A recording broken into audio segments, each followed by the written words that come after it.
What's going on, y'all? I just wanted to shoot a quick video. I want to talk about my experience mining a car over this weekend and kind of what went down, the time that I had, which it was a really fun experience. Uh, and yeah, basically just go over that. So I've been wanting to mod my car pretty much since we got it. I've had the car for 3 years, but for a while I was sharing the car with my brothers. So I didn't want to do anything to the car that could potentially, you know, damage it or just alter it in a way that everyone else wasn't feeling. If it was only me who wanted that modification on it or whatever. But recently I took over payments on the car, and I'm getting ready to get the title transferred into my name exclusively. So uh, that was the main reason for me finally going ahead and getting started on the mods that I wanted to do, and I'm really glad I did. So I've had some parts for a while, but recently I went to the Honda dealership and I ordered a rear diffuser from the 2020 hatchback, and then also the rear garnishes off the 2020 hatchback. Uh, those are two pieces that I just feel like add so much style to the car. Uh, and I'm trying to do all my mods in sections. So with the rear garnishes, the diffuser, and then also the LED lights that I had bought earlier this year. Uh, those are all rear end pieces. Those are all the mods I have planned for the rear end. So I just wanted to get those all knocked out on the back end. So yeah, the parts came in earlier last week, and I was off this past Sabbath and Sunday. So I decided to just take the time out and see what happens. So this is my first experience modding a car, and I had no idea what I was doing. But fortunately, shout out the Honda community, especially the Civic community. There's an infinite amount of resources. There's an infinite number of people that are willing to help you and knowledgeable too. So people that know what they're talking about, know what they're doing, that are going to be able to help you get started on your mods. So yeah, YouTube, my best friend, easily helped me take off the rear bumper. There's a lot of great tutorials on that. Process was super easy. I ended up taking it off multiple times because my brothers had to go to work that day, so I wasn't sure how much I was going to be able to get done. So I ended up taking the bumper off, I believe twice, 3 times actually. Yeah, really installing it, no problems. It's super easy. They can get it done in probably 10 minutes tops to take the bumper off. So when I took the bumper off, installing the rear garnishes from the 2020 hatchback is a bit of a process, but it's an easy process. So basically on the 2018, 2017, 2018, 2019s, there's a back piece where the rear garnishes go that inhibits the 2020s from going in, just because it's a bigger piece at the back on the 2020. But it's super simple. You just cut the piece out, right, and you're able to install the rear garnish from the 2020. So there's also a forum on that. If anybody's interested, I'll post a link so that you can check it out. I definitely recommend adding that, just because it adds so much personality to the rear end of the car. The little swoosh that it has back there, and then I also installed the diffuser. That one was the easiest by far, installing the rear diffuser. There's an awesome video on installing the rear diffuser on YouTube already. I forgot the name of the uploader, but it's really simple. The piece cost me, I think, $135. So for anyone with a 2019 or newer hatchback Civic Sport, I definitely recommend upgrading the diffuser. And if you like the garnishes, definitely upgrade those as well. They're both pretty simple to install.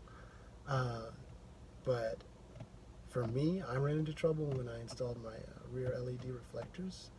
I already posted a video about how to do the wiring, and so basically I'll give you a rundown of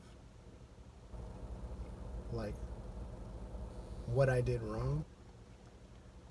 So basically I had never done any wiring before, so I was completely inexperienced in trying to get it done. So when I stripped my wires, first of all, I accidentally cut them when I stripped them. That was the first problem. So I stripped them incorrectly. I ended up cutting some wires, but I didn't completely sever them. But after I stripped them, I connected the, so it comes with two separate wires that go to each light back there, and each plug in there. But I stripped the two wires, and then I fused those two wires together along with the rear LED wires as well. So all those got fused together, and that ended up blowing a couple fuses. It blew the brake light fuses first, which I didn't know at the time. But so my brothers were heading out to work. I had to I finished the LED lights right before they had to leave, and as they were leaving, I was checking the rear tail light, which obviously wasn't working because I had wired it wrong. But also on the left side it was completely out, but on the right side the signal light was working, but the stop light wasn't coming on. And the reason why that was because I had already blown the stoplight fuse. So yeah, the stoplights weren't working when they left, and on the left side, the whole tail light wasn't working. So they take the car and they have it overnight. So it's sitting at the warehouse that they work at, and I got a call at 5 a.m. the next morning. My brother says the car won't start at all. So what had happened was, overnight, with the wires connected wrong or incorrectly, it ended up blowing a couple different fuses.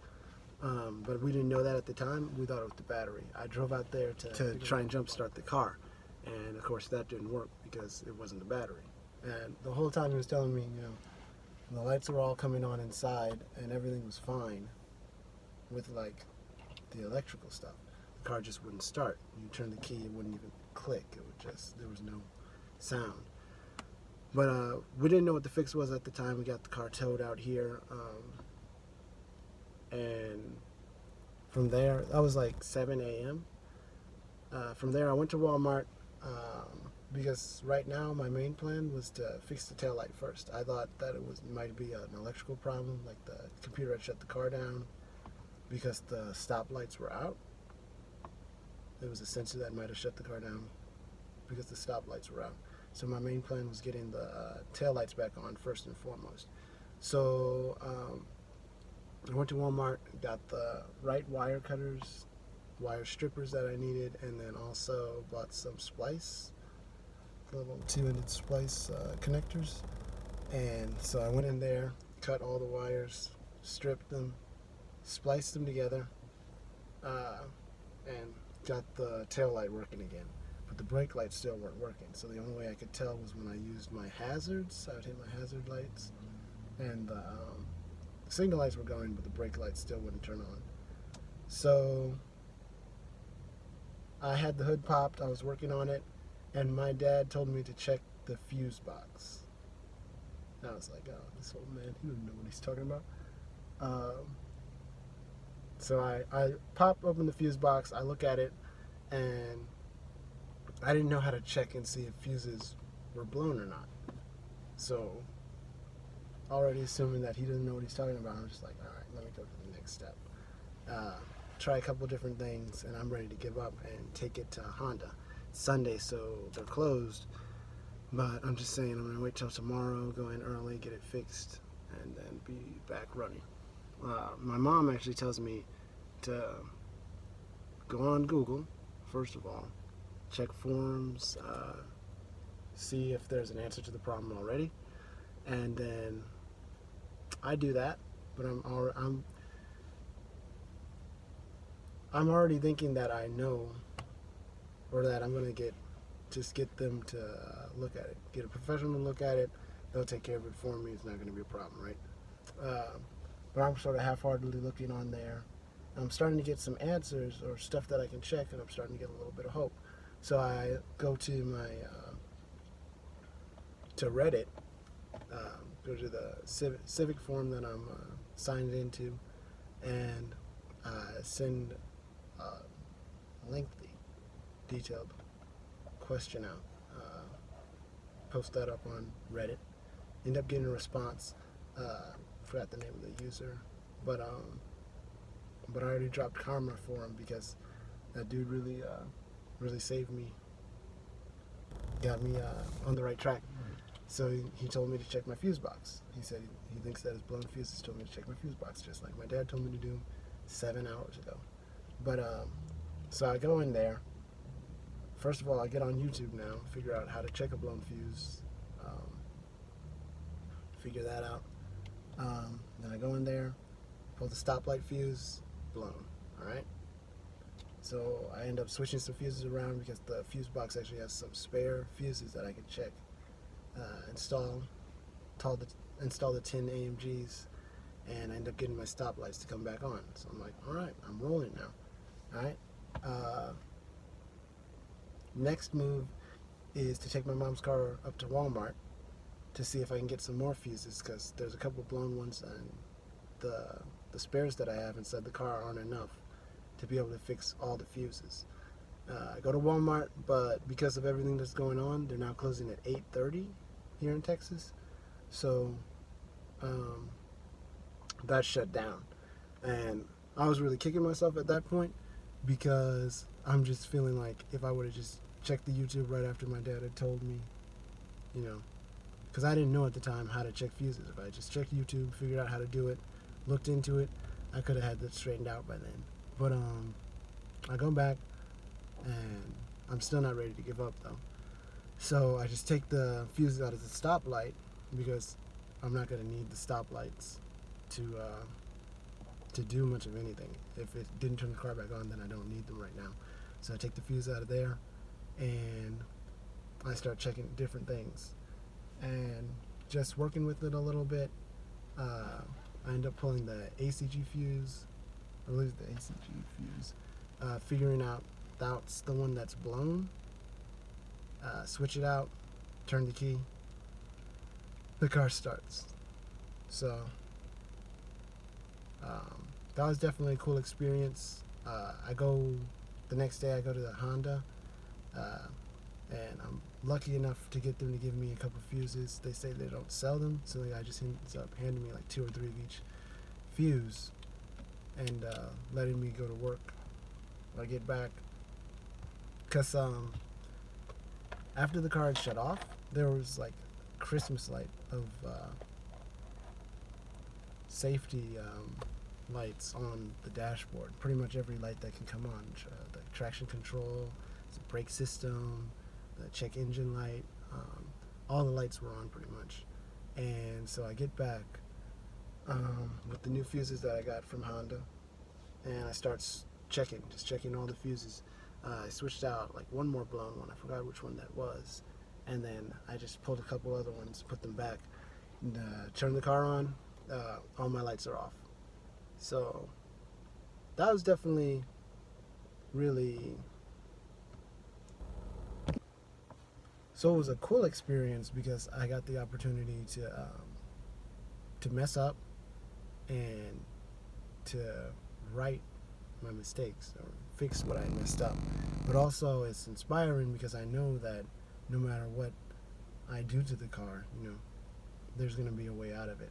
And that was one of my biggest fears when I started or wanted to get into modding the car, was doing something that's irreversible or something that's going to damage the car beyond repair. But those kind of thoughts or nagging thoughts in like the back of my head have subsided a little bit, a lot actually. They've subsided a lot since I figured out that I can do this. Like I can mess up and still get it right at the end of the day. So, and shout out my parents for knowing what to do and supporting me, and you know what I'm saying, they really made the process a lot easier, because you'd hate to have somebody like already you just messed up, and I'm kicking myself the whole day. It would suck if somebody was there and they were nagging like, "Oh, you shouldn't have done that. Why'd you go do that? You're not an electrician. You're not licensed. You don't know what you're doing." They supported me, and really, my mom is the real reason why I was able to fix it myself and get this confidence, because she put me back in the car and put me back under the hood, working on it when I was ready to give up and just hand the reins off to somebody else. But yeah, so definitely, if you're watching this video and you haven't started modding your car because you're worried about it, or you're not sure what you're gonna do, just take this as a lesson. Like, I'm not tech savvy at all, you know what I'm saying? And this is the first time that I've been working on a car, you know? But YouTube is a huge help.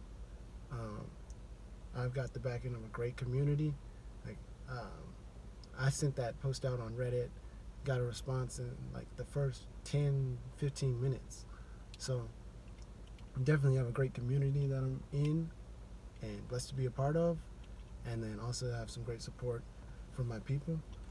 So, you know, just don't worry too much about what it is that could go wrong. Just kind of focus on what you're trying to achieve. So, you know, those are my thoughts on modding your vehicle. And if you have any questions, concerns, or comments, just drop them in the comment section. Appreciate y'all watching. Peace, fam.